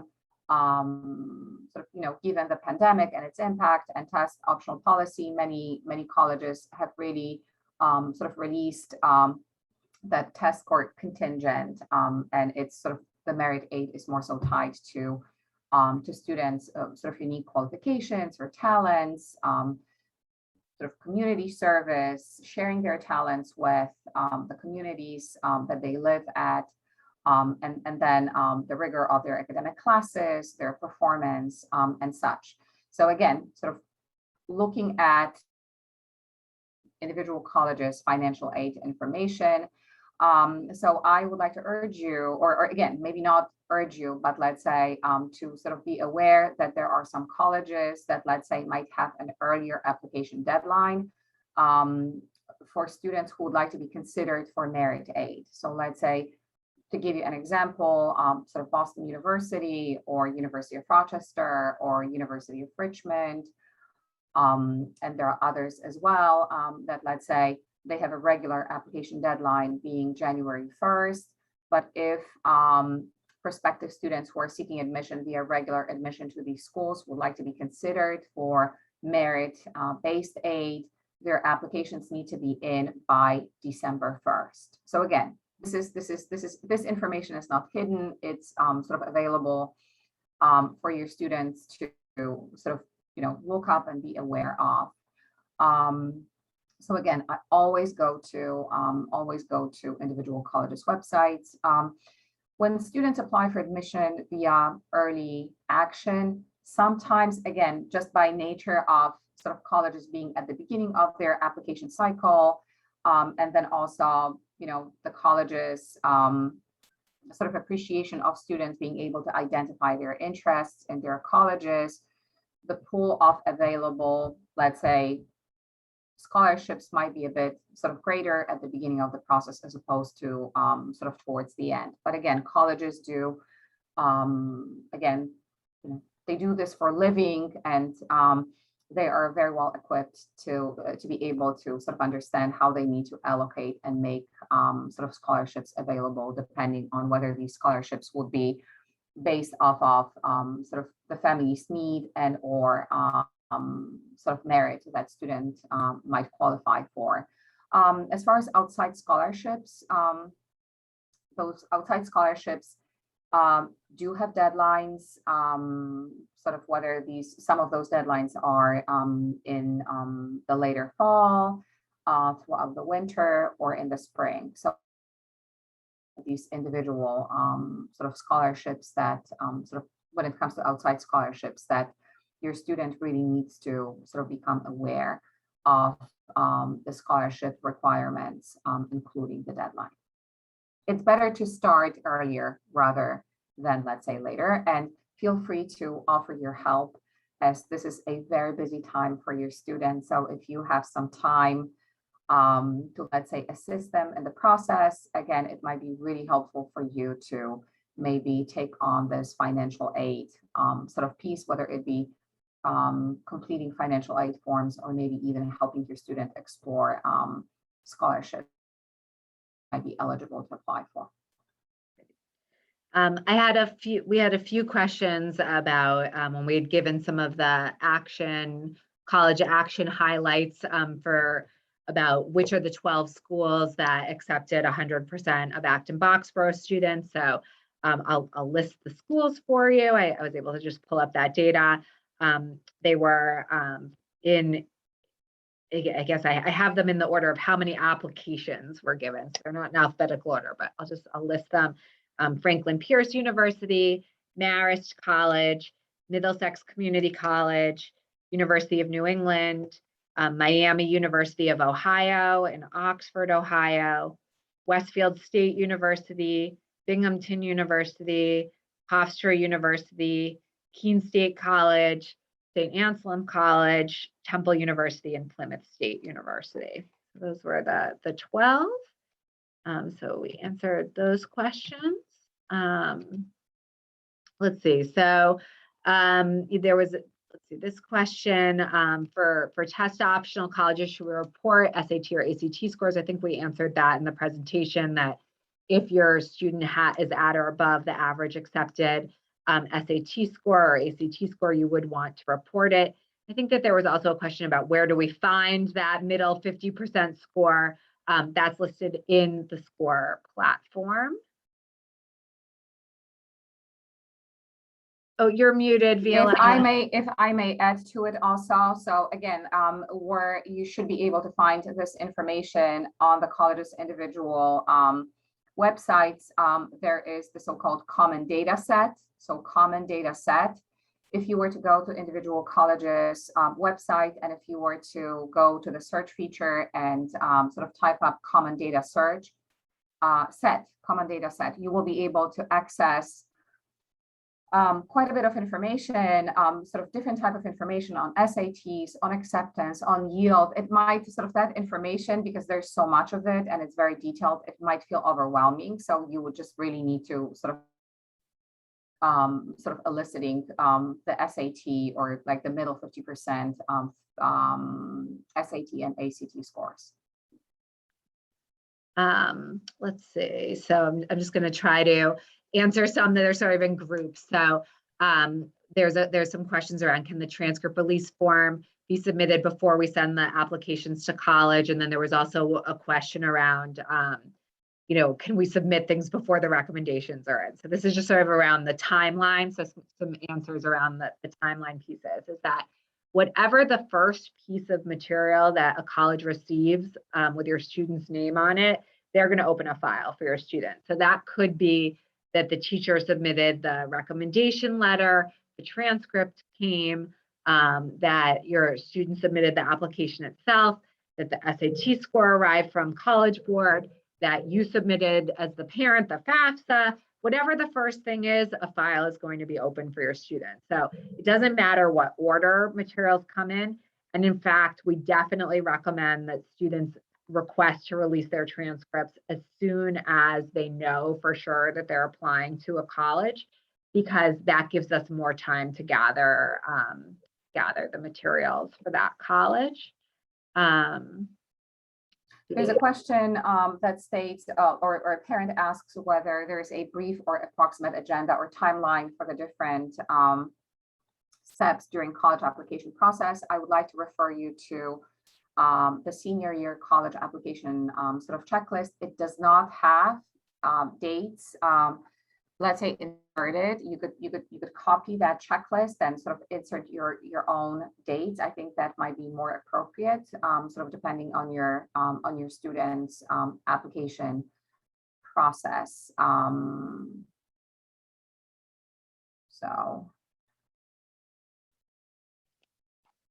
Okay, there's a question about financial aid. There are questions about how much parents can contribute towards the student's education. Do the schools hold you to that number? If you were to report, let's say, that number on the college application, the colleges, as they estimate, so again, there will be other sort of additional data that they will be sort of asking on your income, on your assets. So they would use that number to assess your ability to finance your child's education. And if the circumstances, if your family circumstances were to change, you could always, and if you were not able to sort of contribute the amount that you listed on the form, that you can certainly communicate with the college admissions and let sort of circumstances arose that made that amount of money not available anymore. I'm just seeing if there are another sort of financial aid related question, if there's a general form to apply for merit scholarships. So as much as I would like to tell you that there is one, unfortunately there isn't, because it is really sort of these sort of individual, you really need to look at your students' individual college financial aid websites. There are some colleges that don't offer merit scholarships. Very many elite colleges have a very generous financial aid policy, but it's solely based on need as opposed to merit. So again, it really sort of goes by individual colleges. And again, not all of colleges offer merit aid. Let's see. What other questions are in There's here? another They're good question. ones to answer. Yeah. You want to keep going, and I'm going to keep typing some of the answers to some of the quick answers. So. Okay, so there's also another financial aid related information. Again, I think that really sort of like speaks to, in my case, definitely nervousness in terms of, funding college, because we're talking about no small amount. But there's a question as to whether FAFSA should be completed if the parent were to think that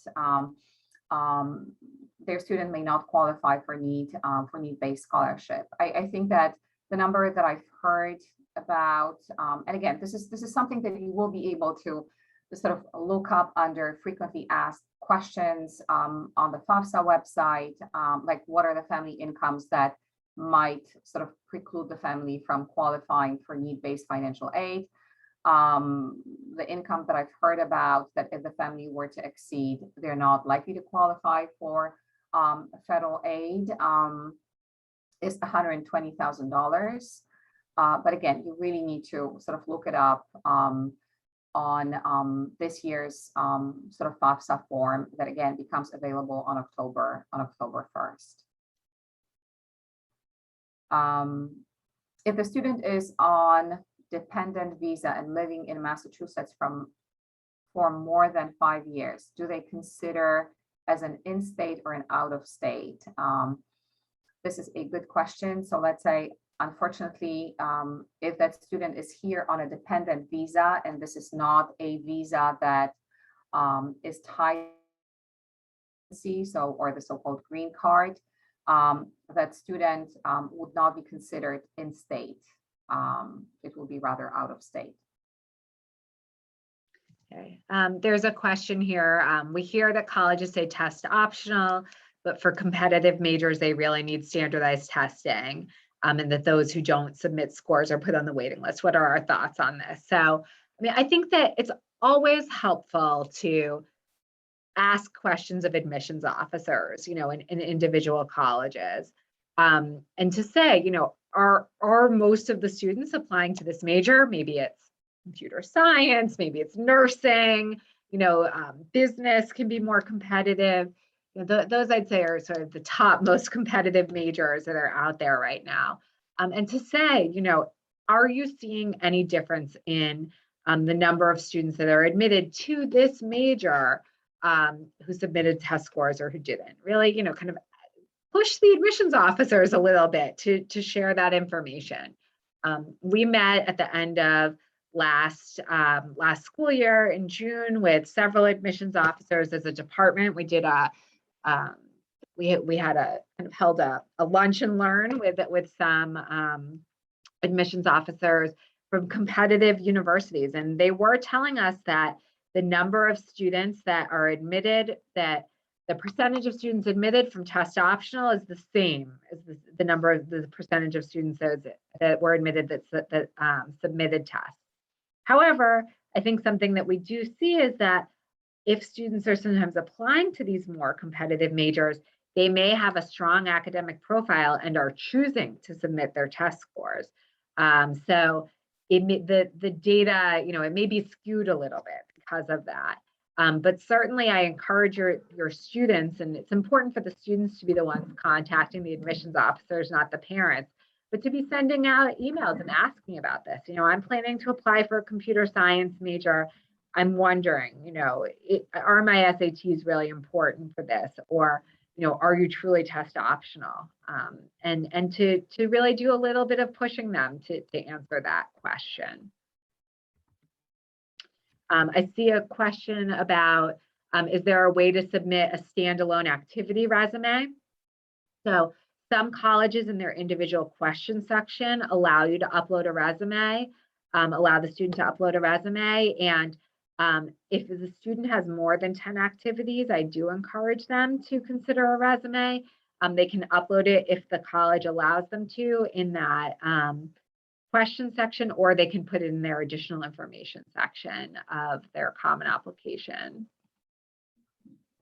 There's a question as to what.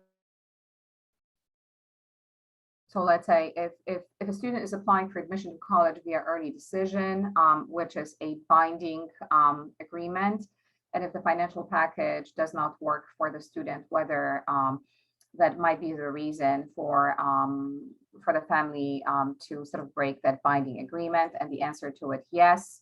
So let's say sort of colleges, depending on the college, colleges strive to meet the family's full financial need. However, there are those colleges that are committed to meeting students' full demonstrated need, and there are also those try to do so but are not sort of able to. So if the student were accepted via a binding early decision agreement and the financial aid offered by the college were insufficient, the students, along with their family, could sort of appeal the financial aid process, and you know, providing reasons as to why it would not be feasible for the family to finance the education sort of based off of that financial aid package. If the college is not able to increase the financial aid, then this would be the reason for the student's family to break early decision agreement. But the student will also sort of, the acceptance is going to also be sort of taken away in the process. Let's see. Is early decision binding if the financial aid package does not work for the student? So, you know, college financial aid offices will try to work with families around this, but the assumption is that families are going into the process with an understanding of what their financial aid package may look like based on the net price calculator that is on the college's website. Has a family ever been released from an early decision agreement because of financial reasons? Yes. But you don't want to be going into this thinking that you couldn't potentially afford the college. And then also, do you forfeit a scholarship if you apply early decision? No, not necessarily. Students can apply early decision and still receive scholarships from colleges. Are only teacher and counselor recommendations submitted? Can other adults in the student's life write a letter? And so a few things to say on this. There is an option through the Common Application to invite additional recommenders.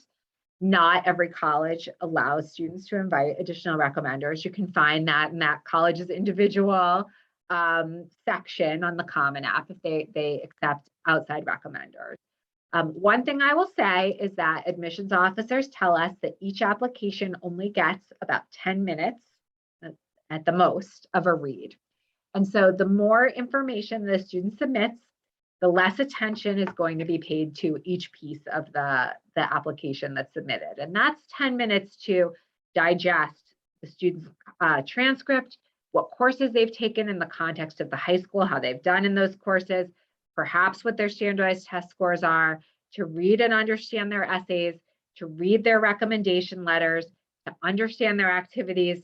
It's a lot for admissions officers to digest in a small amount of time. So the more that's sent, the less attention is going to be paid to each individual piece. And this is part of the reason why we offer something called an in-house recommendation that your students all are aware of. They can send a link that's in the counseling section of our website to another adult in their life. Maybe that's their coach, their club advisor, their supervisor at work, the family they babysit for, whomever this other adult is. And those adults can submit these in-house recommendations, and then counselors will quote from those in their letter. So I often find that, for example, when I'm talking about a student's participation in a club, that then I'll add a sentence or two from their club advisor who sent me an in-house recommendation about their work in that club. And that's a way to have those additional voices heard in the application process. So if your students have additional voices that are going to really shed really different information about the student, sure, they can invite them, as an outside recommender as part of the Common App. But keeping in mind that the more information is sent, the less time each piece of information is going to have to be considered. So in-house recommendations are a great way to have those additional voices heard. There's a question that reads, is it a good idea to choose early action for likely schools? How many schools are reasonable to go with early action? When I work with my students and there's a question, or these students identify and sort of early action schools, again, that have deadlines, that tend to have deadlines, let's say sometime in November, or let's say early December. If the student tends to have their top choice and might be pursuing admission to, let's say, their early decision school, I do encourage my students to submit an application to an early schools via early action. Since students tend to hear back from these sort of colleges that they pursue via early admission deadline, sort of by the end of December, or in some cases by the middle of January, and it's super nice, and as I say, often quite therapeutic to be able to secure an acceptance to, let's say, a likely school. It sort of boosts students' self-confidence. It's a sort of like feel good moment, and then also getting accepted to a likely school that is a viable option for a student could be strategize what colleges they want to apply to sort of later in the application process via regular admission deadlines. And if the student applies to an early decision school and let's say, and via early action via one of their likely schools, if the result of their early decision application is not the favorable one, that oftentimes sort of, helps the student sort of deal with a deferral to regular applicant pool, or let's say even rejection. Let's see. What else? Is a good idea to choose early action for likely schools? How many schools are reasonable to go with for EI? So yeah, I think it is a great choice if it's available for a likely school.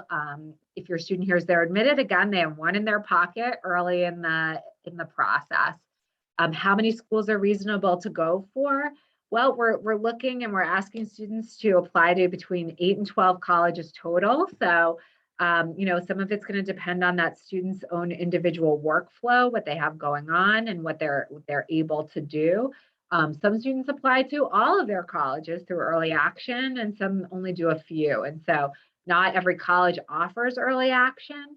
But if a college does offer it, your student has time to do a good job in completing their application. That's going to be, the essays are going to be well thought out, and that the second quarter grades are not something that the student needs to be taken into consideration, then there isn't really a reason not to apply early action. Let's see if we can get through a few more questions. I see that we're just at 8 o'clock. Let's see, is the FAFSA required to submit for every college? Yes, on the FAFSA, you indicate which colleges you're applying to. How many Ivy League schools can you apply to early action, or their restrictions? So there are only 7 colleges in the Ivy League. Most of them only have an early decision plan, and any colleges that don't have an early decision, I think the only one now in the Ivy League that's not an early decision, maybe it's Harvard and Yale, they both have a restrictive early action plan where you can only apply to their college and a state university under early action. Let's see. How often do schools have a higher chance of getting, how do students have a higher chance of getting into a top school if they apply as undecided rather than with a specific major? I think that there are different schools of thought on this. There are some majors that are more selective than others, but some of those majors you can't enter unless you are accepted into that major in freshman year. It's kind of something that's good to be talking to individual college admissions officers on. I think that in regards to sort of the general question of does it make more sense to apply undecided or with a specific major, that if a student has some ideas about what they might want to study, that they can apply into a specific major. Doesn't mean that they can't switch majors. Many students switch majors once they're in college. I always tell my students that I went to college as a math major. Math was my favorite subject in high school. I thought I wanted to do something in maybe accounting or business. And I ended up with a human development major, and now I'm a school counselor. So, certainly lots of people change their minds when they're in college and even after.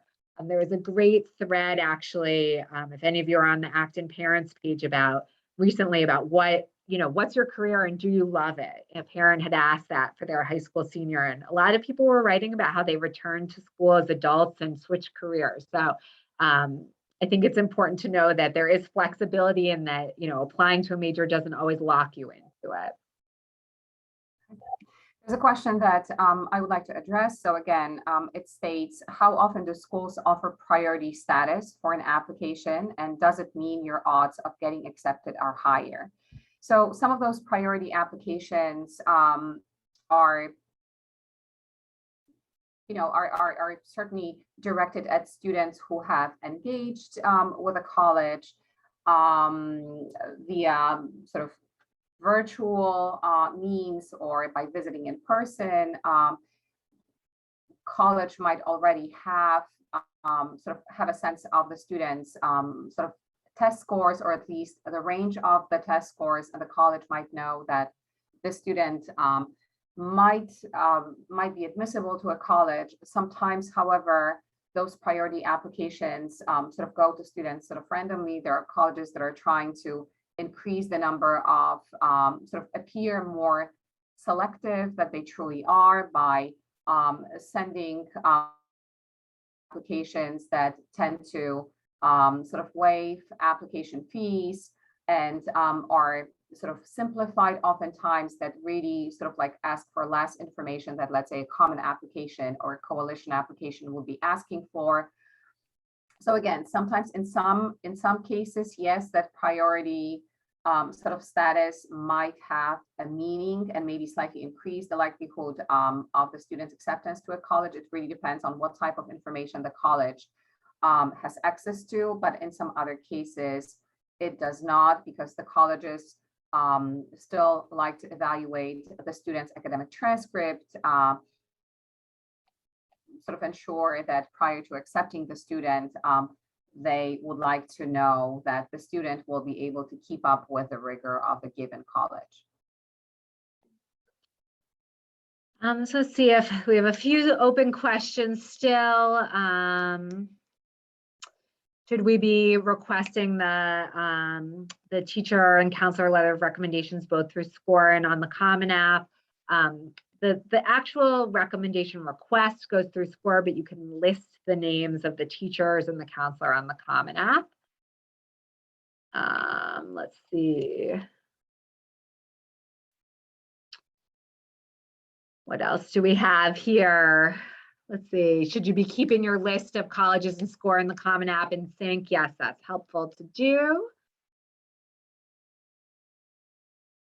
Some asking for some clarity about the piece about submitting standardized test scores. So, you know, I think that, you know, what I'd like to say on this is that if you're going to submit standardized test scores through the Common Application, you know, and this is really for any application that you're submitting for anything, just make sure you're doing the preview, the PDF preview before the students, if they submit it, because you can toggle on and off whether the test scores are submitted for individual colleges, but you want to just make sure that if you're saying that you're not going to submit it, that section isn't on by mistake. And so one way I think Violetta mentioned to avoid potentially making that mistake is to always say that you're not submitting it via Common App and only submitting an official test score report from College Board or ACT for colleges that you'd like to consider your scores. So, you know, you certainly can go either way with that. You can toggle on and off that testing section by saying, no, I don't wish to submit, or yes, I'm going to ask you to consider these scores, but you just want to make sure you're looking at those PDFs carefully to make sure that you did want to submit the scores to the college that you said, yes, I'd like for you to see my scores. Hopefully that's There's a question that reads, do students tend to do better when fellow students attend the same college? I think it really depends on the student. There are some students who sort of pledge that they would like to apply to colleges that are further away, let's say from home, or colleges that are known not to necessarily attract applications from, let's say, Acton Boxborough students. I know that the University of Massachusetts Amherst tends to sort of you know, be chosen by sort of be targeted via admissions process. Good group of students enrolling at University of Massachusetts Amherst, so the likelihood of coming across another student from AD is greater. Again, there are some students that sort of like, you know, identify themselves as, again, just wanting to be sort of more anonymous in terms of colleges that they choose to sort of attend in the future. So again, like there are some students that are more independent. It really doesn't matter to them whether there are any other sort of classmates or Acton Boxborough students who will attend the same college. But on the other hand, there might be some students who might sort of feel reassured to, let's say, have a familiar face amongst sort of students who attend certain college. So I would really sort of defer to your sort of relationship with your student, with your sort of knowledge of your own sort of student in sort of determining if going to a college that is known to, let's say, attract or receive many of Acton-Boxborough students might be helpful to your son or daughter, and then also having a conversation with them, sort of have them self-reflect and be able to sort of spend some time sort of pondering whether this is something that will be of importance to them. So I'm seeing that we're a bit past 8 o'clock. So I think that we're going to try to answer some of these questions that are in the Q&A right now. And then if we'd ask if people have additional questions to please, that aren't in the Q&A, to please try to email your individual counselor. There's a question around diversity consideration for acceptance. There are certainly, colleges are looking for a diverse class.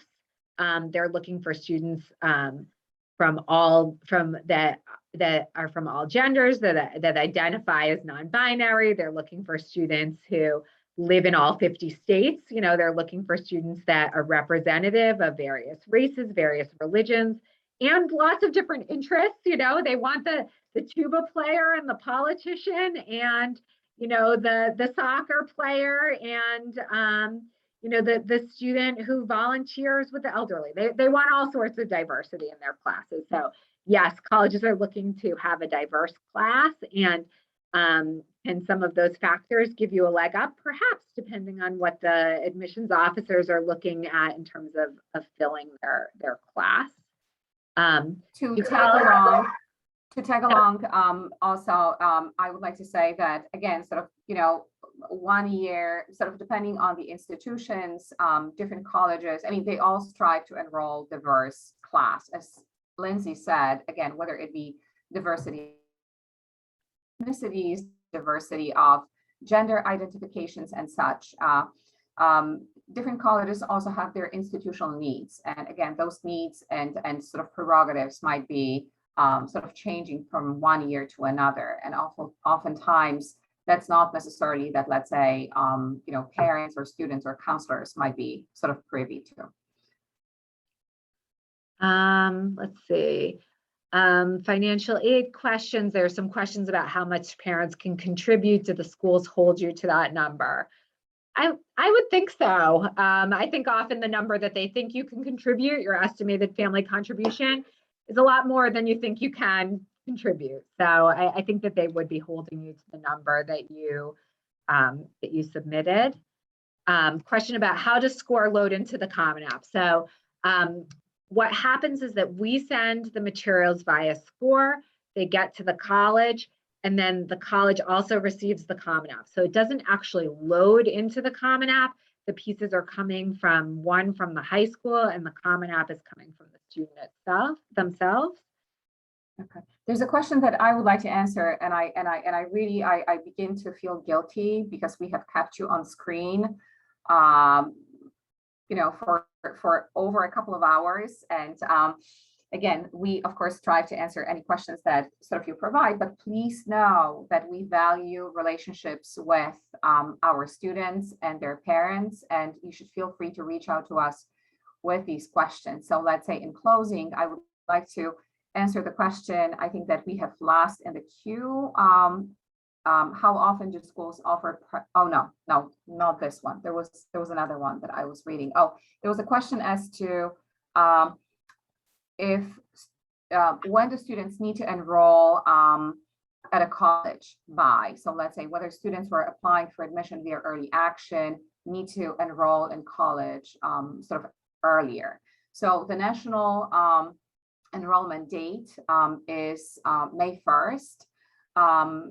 Due to the pandemic and challenges that some colleges experienced with sort of enrolling or a full class, or not necessarily sort of, or understanding that students may have needed more time to make up their sort of minds.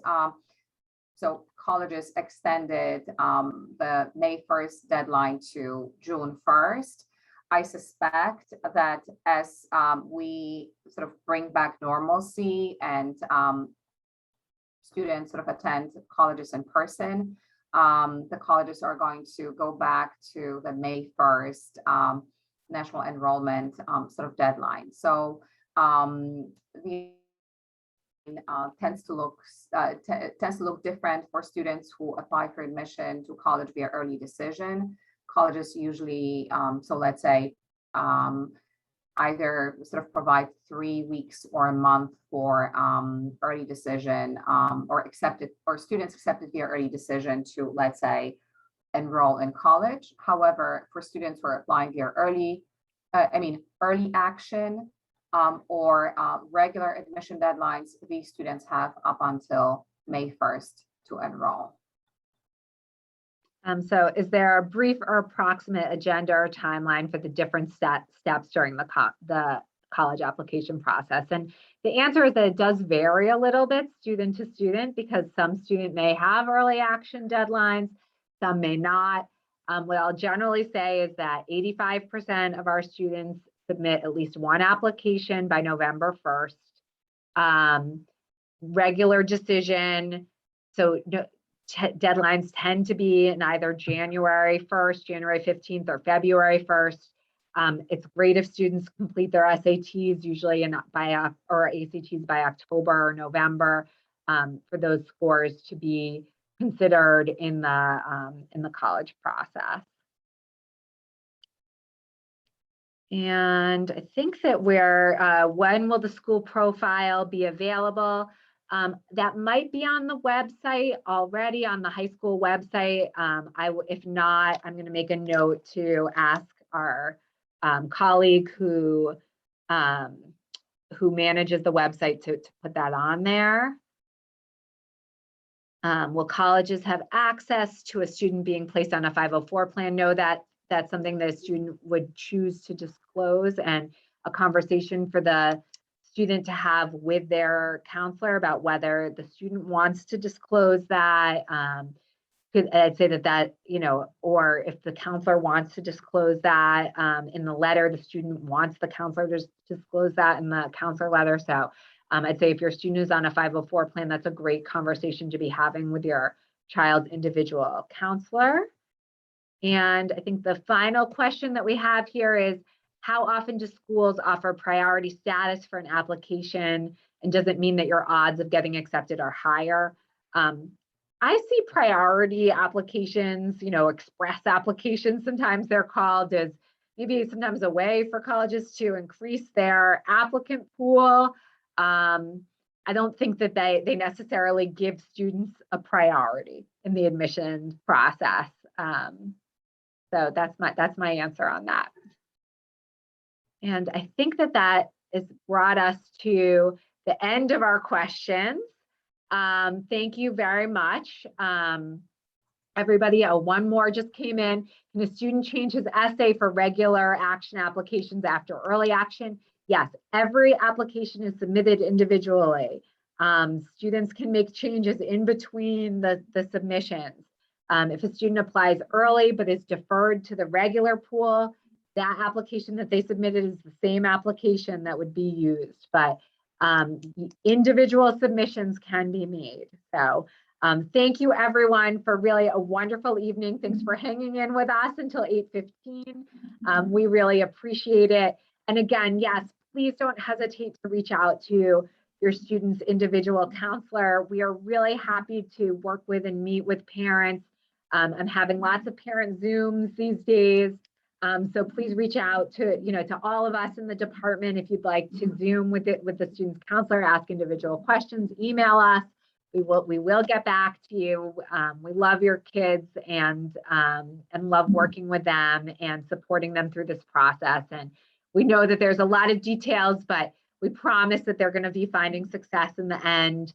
They're going to have some nice choices and be launched. So great work to all the parents and caregivers out there for sending us such wonderful students that are a pleasure to work with every day. Thanks so much. Thank you. Thank you again.